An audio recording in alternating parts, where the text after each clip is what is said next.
Hola, ¿qué tal? A continuación les explicaré cómo se actualiza Opus de versiones anteriores a la actual, que es Opus 2022. Bien, he de decirles que a partir de la versión 18, Opus cambia las llaves físicas por las llaves de software. Entonces, cuando nosotros tenemos una llave física de versión 17 o anterior, que podría ser Opus 16, 15, 14, Opus Planet, Opus 2010, Opus AS10 y anteriores, nosotros tendremos que actualizar a Opus 22 adquiriendo una actualización de versión.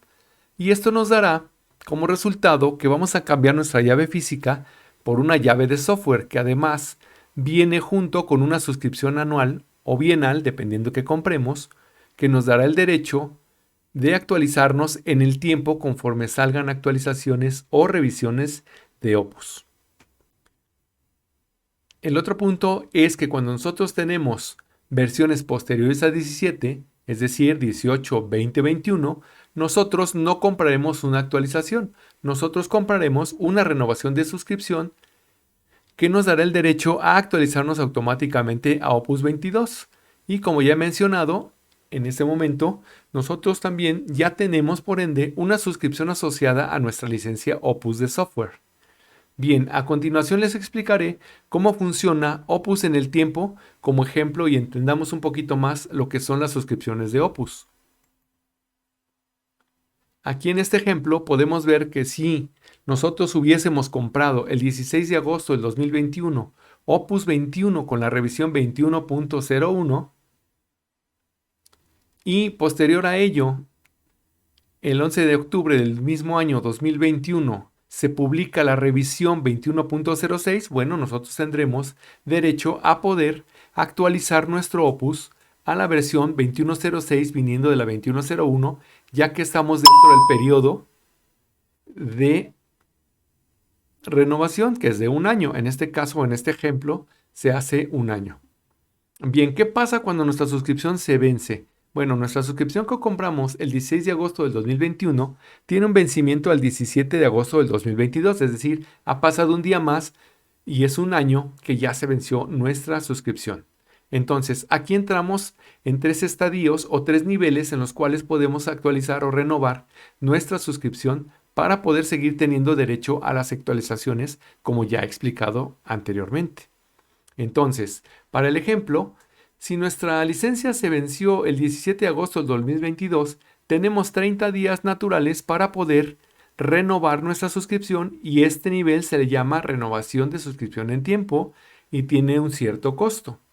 ¿Qué pasa cuando pasan más de 30 días naturales? Bien, pues del 18 de septiembre, que sería un mes más o 30 días más a partir del vencimiento, al 16 de agosto del 23, que sería un año exactamente al vencimiento de nuestra suscripción, nosotros entraríamos en el estadio de renovación de suscripción vencida hasta un año y también tendría un costo un poco mayor al anterior. Y como el tercer estadio o el tercer nivel es cuando nuestra suscripción se vence posterior a un año, es decir, se venció el 17 de agosto, ya que la compramos el 16 de agosto del 21, el 17 de agosto del 22 se vence nuestra suscripción y para el 17 de agosto del 23 nuestra suscripción tendrá un vencimiento de un año. Entonces, de un año en adelante nosotros tendremos que adquirir una renovación de suscripción vencida a más de un año para poder tener derecho a actualizar nuestra versión actual de Opus.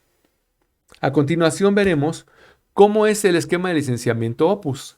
Ya una vez comprendido todo lo demás, veamos. El caso número 1 es cuando tenemos una licencia o un usuario en un equipo. Este es el esquema o el modelo primario, por así decirlo, en el que más se utiliza Opus. Se compra una licencia que incluye un administrador de licencias y una licencia, en este caso, módulo 1, presupuesto programable, y se instala en un solo equipo. Aquí no hay ningún problema porque es una licencia en un solo equipo. Para el ejemplo 2, vamos a ver el caso 2, que es una licencia a usuario en dos o más equipos, pero no al mismo tiempo. ¿Qué quiere decir esto? Que nosotros podemos tener una licencia, obviamente con su administrador de licencias de módulo 1, presupuesto programable, instalado en un equipo de oficina, instalado en un equipo en obra o instalado en un equipo de casa, en los tres o cualquiera de ellos tres, y podemos utilizarlo alternadamente, pero no al mismo tiempo. El caso 3 son, ¿qué pasa si tenemos dos licencias? Entonces, cuando tenemos dos licencias o más, nosotros podemos utilizarlas a través del administrador de licencias y en este caso, por ejemplo, la licencia 1 se está utilizando en el equipo de oficina y la licencia 2 se está utilizando en el equipo en casa. Se pueden utilizar al mismo tiempo, pero ojo, no en el mismo proyecto. El caso 4 son dos licencias o dos usuarios en dos o más equipos al mismo tiempo, pero en diferentes proyectos. Entonces aquí también podemos ver un ejemplo distinto en el que nosotros decidimos que la licencia 1 se utilice en obra y la licencia 2 se utilice en casa al mismo tiempo, pero no en el mismo proyecto. Bien, más adelante realizaremos otro video donde explicaré cómo funciona la licencia compartida, o es decir, un ambiente colaborativo con SQL y también cómo funciona el licenciamiento en red. Hasta pronto.